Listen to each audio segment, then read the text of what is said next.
5 seconds remaining. Reserve time. All right. Welcome everyone to the cast. I am Niz, and you're watching NizCast, but you're also watching the start of the Manila Major Open Qualifiers for the Americas region. I just used a fancy intro. I have no idea how it turned out. I think it kind of stuttered on my end, but hopefully it looked nice and smooth for you guys. But that's something new to the channel. Hopefully I'll be able to iron that out as we go on. We've got a bunch of games to cast as, well, there's 4 rounds being played tonight because I believe we're starting with 512 teams, or at least the round of 512. Some teams got a bye. In fact, one of these teams in our match got a bye. But yeah, then we're going to work our way down until we finish the round of 64, and then tomorrow we start at 2 o'clock EDT, and we start from the round of 32 until eventually we get to the grand finals and we find out which team places first and which team earns the 9th spot for the Americas qualifiers. Then, come Sunday, we do it all over again. We start the same thing. We end up finishing on Monday night, and we've got one team to crown the winners of that, and they will be the 10th team. And then we move on to the actual main qualifiers for the Americas region, and eventually we can decide which of those teams will actually go and represent the Americas region in Manila. But I mentioned one of the teams that we're casting here, x3m. They actually got a bye from the first round, and Kansas City Fairies, they also got a forfeit win, or I guess their other team that they were going up against didn't show. So we're going to be casting them here in round 2 action. I imagine we are going to cast more than 4 games tonight, so don't think that we're skipping out on a game by jumping immediately to round 2. We're going to have a bunch of action, mainly a bunch of action tomorrow. But we'll try to cast as much as we possibly can so that you guys can follow the action as closely as possible. And as always, if you guys have some friends or you want to see a specific team play, please let me know. Either tweet at me at NizCast or drop it in my Twitch chat at twitch.tv/NizCast. And yeah, I'll try my best to accommodate and cast as many teams as I can. I know there's a lot of people out there wanting Veggie Esports to be cast, but I believe Toby's casting them, and I imagine a bunch of others are going to be casting. Before we really get into it, I want to say a big thank you to Faceit, which gave me admin access so I can jump immediately into these lobbies on any game I want, so I can cast directly from there and I don't have to cast through Dota TV. And this also allows you to watch through Dota TV if you want and still be able to listen to me cast. But without further ado, let's jump right into it. Start talking about the draft. There's a bunch of interesting stuff going on recently in Dota with 687 being released. And really, I don't think anyone has any idea what to do in the draft. As even on the pro scene, everyone's all over the place. But let's get into it. We had an Axe first ban by Kansas City Fairies. They followed it up with an Outworld Devourer, a hero that I'm a little bit surprised by. I thought he might have got nerfed a little bit too hard, and we won't really see too much of him, but maybe I'm wrong, as Kansas City Fairies decided to ban that one out. As for x3m, they banned out the Beastmaster and the Bounty Hunter. Bounty Hunter is a hero that we saw played a ton in the Dota 2 Canada Cup that we were casting the other night, and it's been seen pretty much everywhere.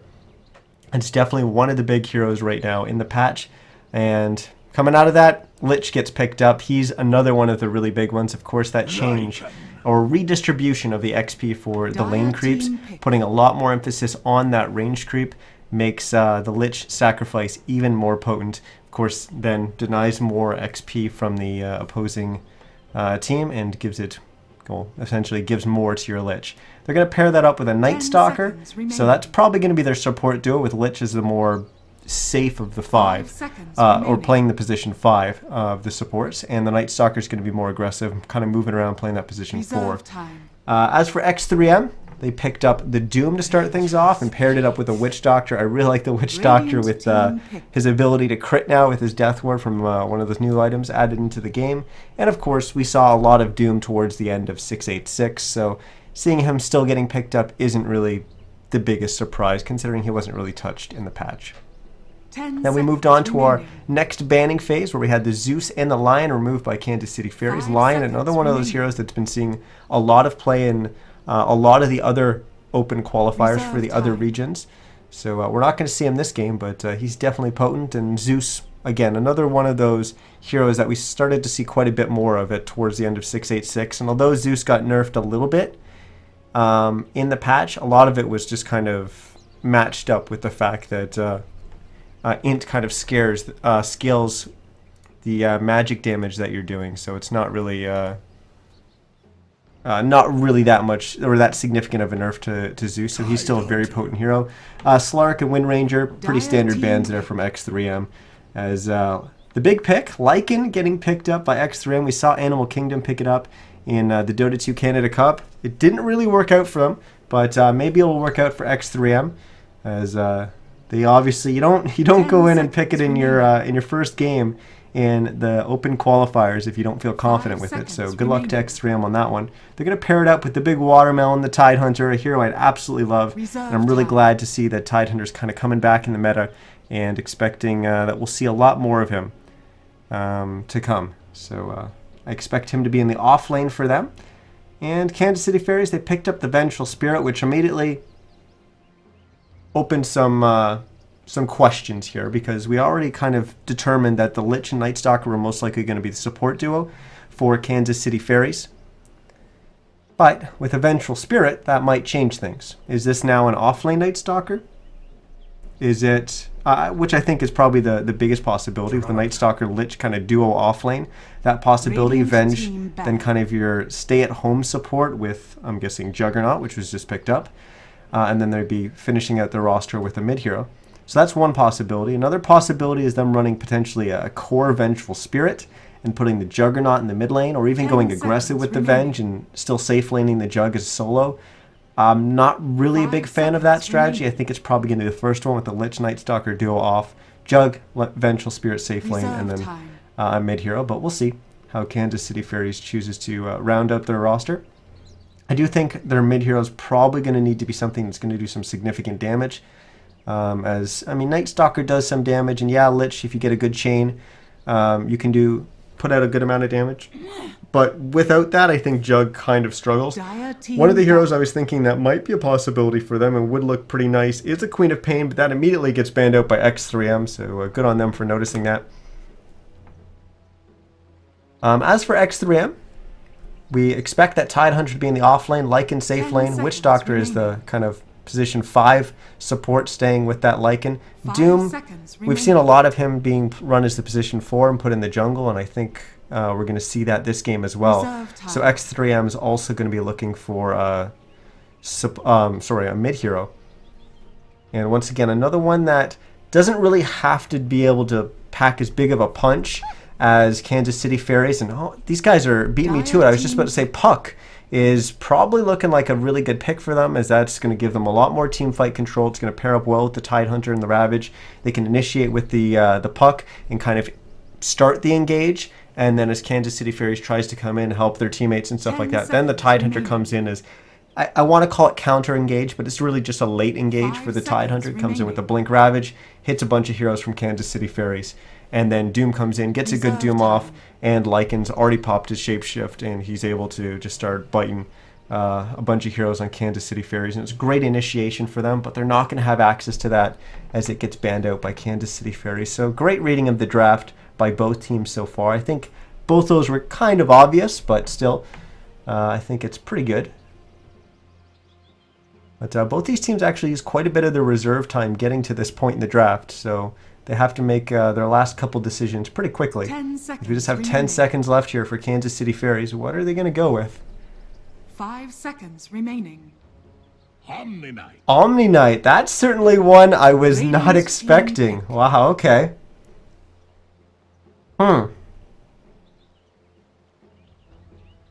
So,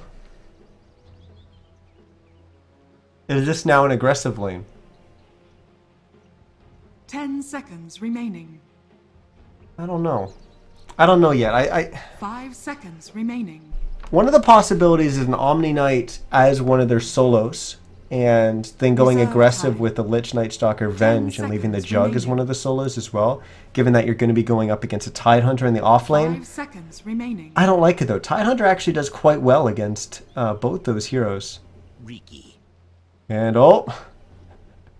We saw it get picked up, and we play against Evil Geniuses, and then the games that we followed last night in the Dota 2 Canada Cup. Complexity immediately first banning Ricky every single game that they played.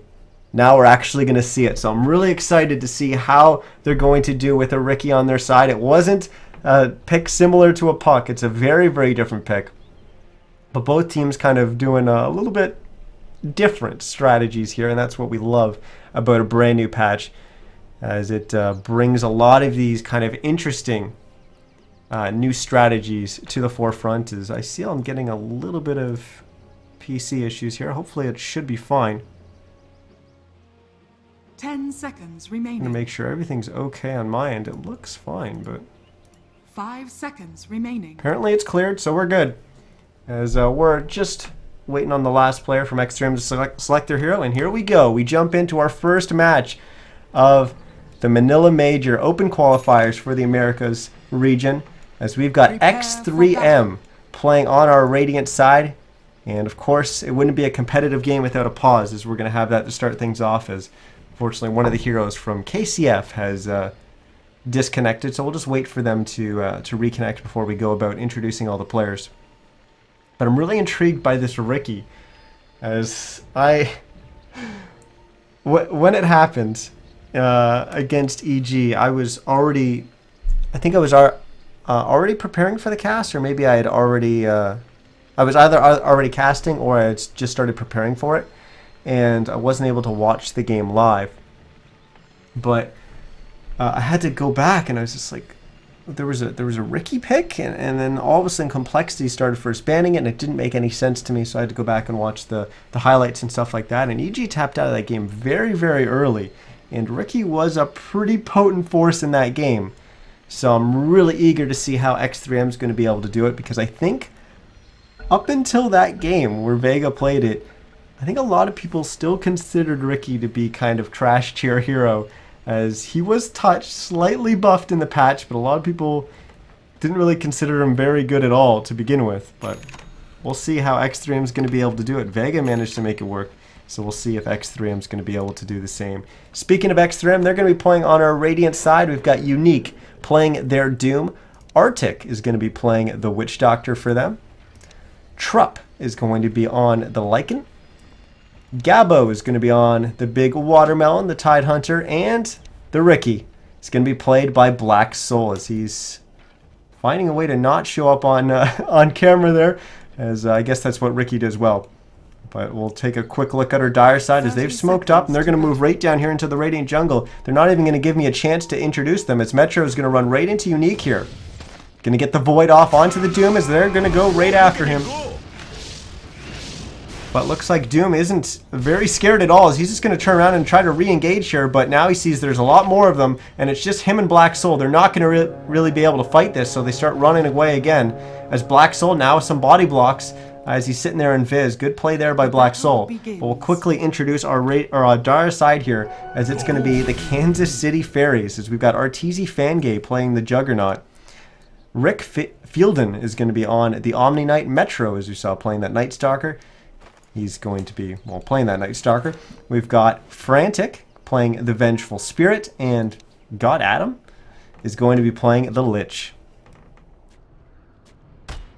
So immediately we see a Dust of Appearance getting picked up by Metro to start things off, so they're already recognizing the fact that they want to be able to get some kills on that Ricky and make sure that he is not able to get a good start to the game. Besides that, nothing new. We don't see any wind laces getting picked up immediately off the bat, but certainly these lanes are a little bit different than we would have expected. We've got a Night Stalker and Vengeful Spirit sitting here in the off lane. They're going to be going up against a rather unorthodox lane of Lycan, Doom, and Witch Doctor, and a lot of this is just because Doom had to pick up Scorched Earth so that he was going to be able to run away from that gank, so he doesn't have access to Devour yet. So he's just going to wait into the bottom lane, hit level 2, and then he'll go into the jungle, where we kind of expected him to be.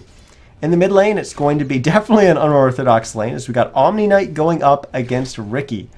So that's one that we're going to have to keep checking in on. As for the top lane, it's going to be an off lane Tidehunter going up against Juggernaut and Lich. So I'm a little surprised to see the Lich in the safe lane rather than in the off lane. Typically, he works well in the off lane because his sacrifice brings the lane back, or the creep equilibrium back towards this tier 1 tower, and that allows you to get a lot more XP in the off lane and do it a lot safer.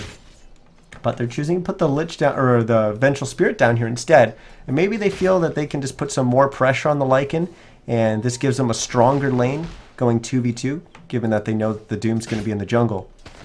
And maybe that's their thought process for it. I'm not exactly sure, but we'll see how it works for them. As ping's coming out, as Metro kind of ventured into the jungle there, he saw that Doom was there, but he actually tried to go onto Unique there, but now Metro's the one on the run. As Frantic has already thrown his stun, he's not going to be able to help out for another 5 seconds, but I don't think Metro's going to take a fall here. He's right back to the safety of his tier 1 tower and getting that armor buff. As Unique will now get stunned up by the magic missile, but neither team really in threat of really losing anyone there. Coming back to the mid lane, looks like Ricky's doing quite well here as Black Soul's sitting at 9-6, whereas Rick Fielden's only at 6-0. But still pretty close so far, but Ricky with that slight edge to start things off, and we're seeing them going toe-to-toe right here as both heroes have dropped down to about half HP. It looks like Rick Fielden's actually winning this exchange so far, and he has another purification ready. So Black Soul needs to be careful. If he gets bursted down by that, he could very well take a fall. But now, Bounty Rune getting picked up by Ricky there as Black Soul's going to take that. Now Rick Fielden, unsure which way he wants to run out of this cloud. He's going to take a lot of damage. He'll have to pop his Fairy Fire, but he should be okay, I think. Unless Arctic's going to get in range for a cask, and this could very well be our first blood as it's going to connect, and Arctic is going to get that on that Witch Doctor. Double damage, and that cask just barely catching up to the Omni Knight. But it all started with some good exchanges from Black Soul as I miss a kill in the top lane, but we've got potentially action in the bottom. No, we don't. It's just in the top lane as Gabo got a kill there onto God Adam. As it looks like the Juggernaut had actually gone back. Sorry, got the double kill in the top lane. What am I doing? It was a double kill by Gabo. How the heck did that happen? I know Tidehunter is pretty powerful in the off lane there when you allow him to get some levels, and that Anchor Smash getting leveled up on top of the fact that you can level up Kraken Shell, so you really don't care at all about the creep wave hitting you because all the damage is blocked by Kraken Shell. You can just pretty much man up on everyone. This is one of the things I was a little bit worried about with KCF. If they were going to put a solo hero up here against Tidehunter, is that Tide would just completely dominate them 1v1. And although we missed that, we can tell by that double kill that the Tidehunter, even though he is going up against 2 heroes, he is still doing quite well up there. A battle for the bottom rune. Looks like Metro's going to get there first and snake that regen rune from Unique. He's not really going to get much benefit from it, but he did deny that from the Doom. Now we've got Frantic rotating into the bottom rune as well. What? More action in the mid lane as Rick Fielden's on the run once again from Black Soul, as Rick Fielden's going to get this bounty rune and bottle it up there. But now Metro's coming as well. He still has those 2 dust charges. Maybe he'll look to use that shortly. He's also venturing up to the top lane. He's also got an Observer Ward ready to place, but speaking of those, he's going to walk right past. That's actually his own team's Observer Ward, not the Tidehunter's. A little bit unusual of a place for the Dire side to put an Observer Ward, but it does somewhat help protect them. And look at this scan getting used. You can see it on the minimap, and that is a scan from x3m. Recognizing the fact that Metro was potentially rotating up there, using the scan to get confirmation of that. As Metro having to TP towards the mid lane, because Rick Fielden was sensing he was in a little bit of trouble from Black Soul here, but here we go. They're going to go for a kill. They've got the dust. They can see the Ricky, and Ricky's actually going to blink back to one of the creeps, and he's just going to buy enough time for his teammates to TP in, and Black Soul somehow has stayed alive. Here's Rick Fielden's the first one to go down, and now Metro's in trouble as he's going to try to run back to his tier 1 tower. 100 HP left on him. The stomp comes out from the Doom. It's not going to reach the target, but Black Soul can with a blink strike. As the 5th kill is now on the board for x3m, and KCF still left without 1. As they were so close to scoring that kill on the Ricky. Now Ravage flying out in the top lane as God Adam's in trouble as Gabo's trying to focus him down. This is exactly what I was talking about, but the creep's doing absolutely nothing to this Tidehunter. He's just standing there tanking the creeps and the tower, but he'll have to back away as he was taking too much damage from the tower. And now with the TP coming in from Frantic, Gabo is in trouble. He is going to try to run away, and I don't think they've got enough to catch. There's no mana left on this Vengeful Spirit for another stun once it comes up in a few seconds. And Lich wasn't feeling too up to chasing there either. So still, no kills on the board for KCF, as x3m's off to an explosive start here. And now Frantic's in troubles. Black Soul TP'd on up here. He's going to go right after that Vengeful Spirit, and this is the issue with going up against a Riki, is if Riki starts snowballing, he can very, very quickly get out of control, and then it gets more and more difficult from that point on to deal with. Now, I really don't know what tools KCF are going to have to deal with it either. You've got a mid Omni Knight, so as you get to the mid game, it's not like Omni Knight's really going to be able to dominate the game and run around creating space all over the place. He certainly can do that if he starts snowballing like crazy, but we're not seeing that. He's gotten 2 deaths so far. He is our second highest in terms of last hits at 29 and 3, but you look at that top 4 and 3 of them are dominated by x3m. Now Black Soul finds another kill. So yeah, he's in that top 4 for CS, but he's also got a whole bunch of kills to go with it. He's been a part of 5 kills so far of the 7 from his team. And he's pretty much matching the Juggernaut, the safe lane farming Juggernaut from KCF with CS. Dire's top tower is under attack. So far, KCF are definitely struggling here. They'll have to find a way to bounce back, and they could use a kill here or there, as they're going to try to go for one here on Unique, or at least Rick Fielden is trying to. But now he's gone too far. Black Soul TP's in. It's just another kill for the Riki, as he's already dominating this game so far. Well, this Lich pick really hasn't panned out for them so far. They've been using the sacrifices, but just hasn't really netted them any kind of advantage because their lanes have just completely fell apart. And this is one of the weaknesses when Lich was a lot more relevant in the meta, is that you kind of weaken your lanes. It's a little bit weird to think that, you know, Lich is all about getting an early game advantage through XP and denying it from your opponents, but your actual lanes up until the point where sacrifice really starts kicking in and really starts denying a bunch of XP from your opponents, your lanes are actually quite a bit weaker. And Metro's going to pop the Darkness. I thought he was going to go on to Trupp, and I think he thought he was as well, and then he tried to turn around, but now he's going to man up and try to fight the Lycan, and that's not going to work for him. Lycan and his 2 wolves doing a lot of damage to Metro there, and he's going to have to go back to his tier 1 tower. Meanwhile, in the mid lane, Doom has been used under Rick Fielden, as the Omni Knight is going to get back to the safety of his tier 1 tower, but that Doom's going to continually tick away at his HP pool. Metro got at him, and RTZ Fangate trying to come in here and get a little bit of return damage in, but not going to be able to do so. The Doom has just wore off, and Purification was used there by Omni Knight, so not exactly seeing exactly how low he got, but he's fine. And look at this, Gabo almost completed a mech already.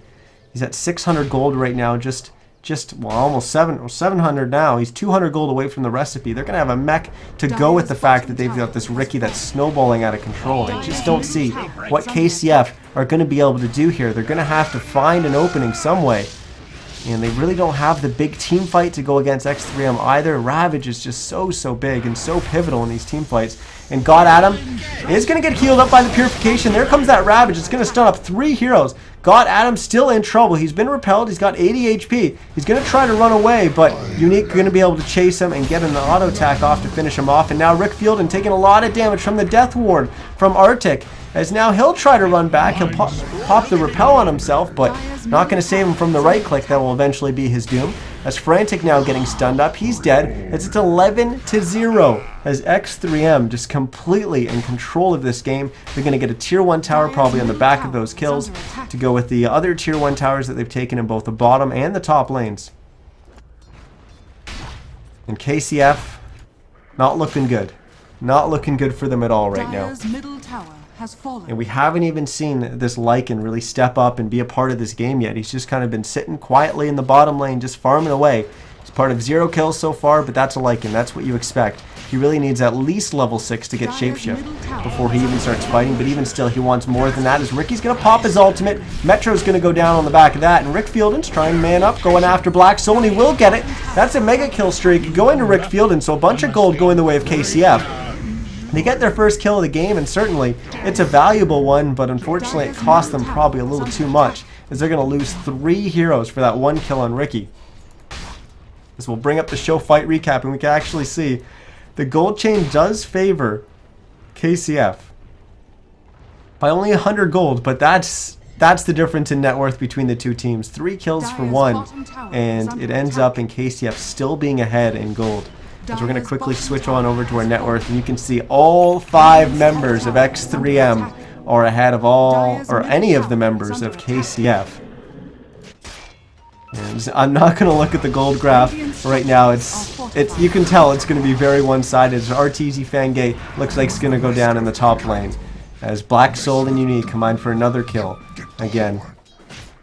And we mentioned Trupp as we were forced to bounce towards that mid lane to look at the dive past the tier 2 tower, but while he was just quietly staying in the bottom lane, he got this bottom tier 2 tower and just furthered his team's lead by getting more gold off the map by taking down those towers and getting that tower gold, but also freeing up a little bit more of the map, getting rid of some of that map control that KCF, or the limited map control that KCF still has. As Trupp is very close to finishing his Necro book. Will just be level 1, but still Necro book, as he just needs the recipe to complete that. Notice he's picked up a Blightstone. I really like the fact that he picked this up early. It's the item that was kind of brought in to replace Desolator's recipe cost, but it does give you -2 armor every time you attack something. It doesn't stack, but still, it's certainly going to help you speed up your farming, but it also helps you if you have to get into a fight as well. As Black Soul's going to get stunned up here, and it looks like KCF's going to find a second kill, and it's going to be on the Ricky once again. As Ricky's actually going to drop into his ult, and doing a bunch of damage to these heroes, but do they not have any more detection? There we go. The sentry gets dropped by the Vengeful Spirit, and Metro will get the kill.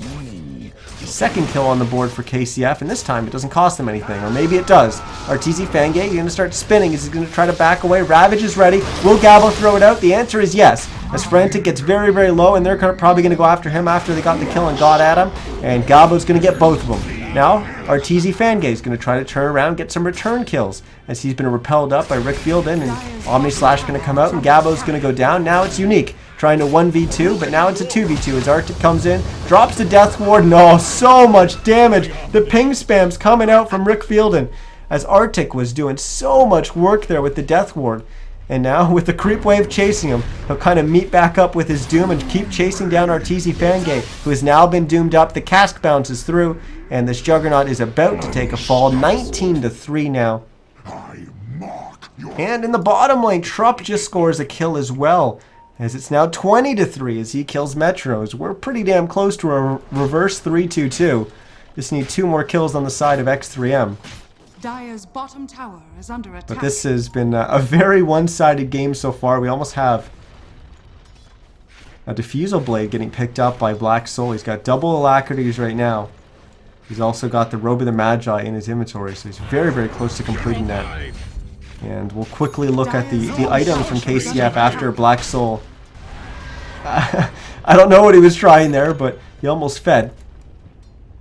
But we'll quickly bring up our items here, and we can take a look at KCF. And really, the biggest items that they have on any heroes are either Aquilas or Treads and Phase Boots. And this just has not been a good game for them so far.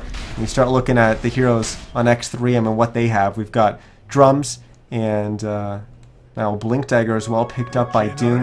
We've got an Aether Lens and Arcane Boots on the Witch Doctor. Necro Book 1 with a Vlad's on the Lycan. Of course, the mech up on the Tidehunter, which we saw get very, very early.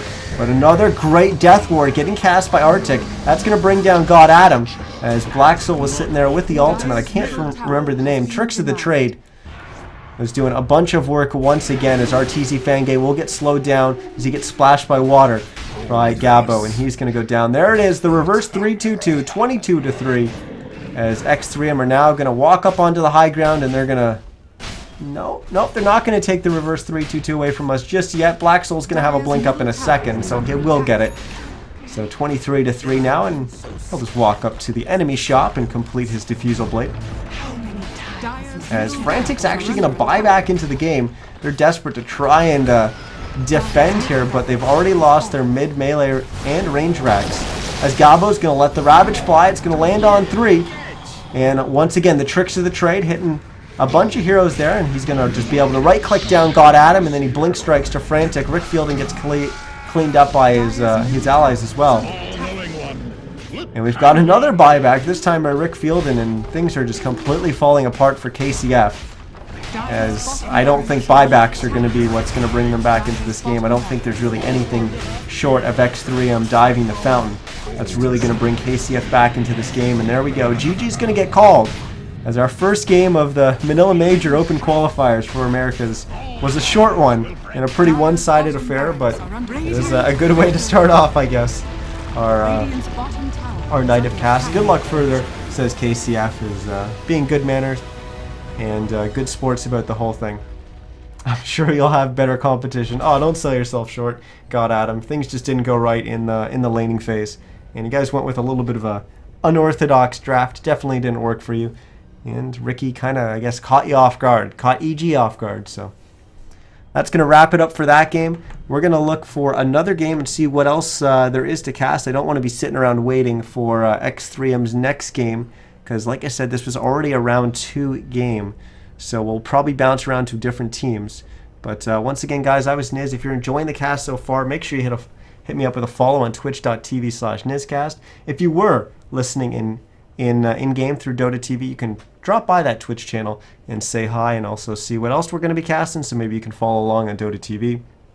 But I'll also be tweeting about everything that I'm doing. I actually meant to change the title of my stream as to say what teams I was casting. Completely forgot about that, but I'll do that for the future. But at NizCast is going to be my Twitter handle, so you can follow along there as well.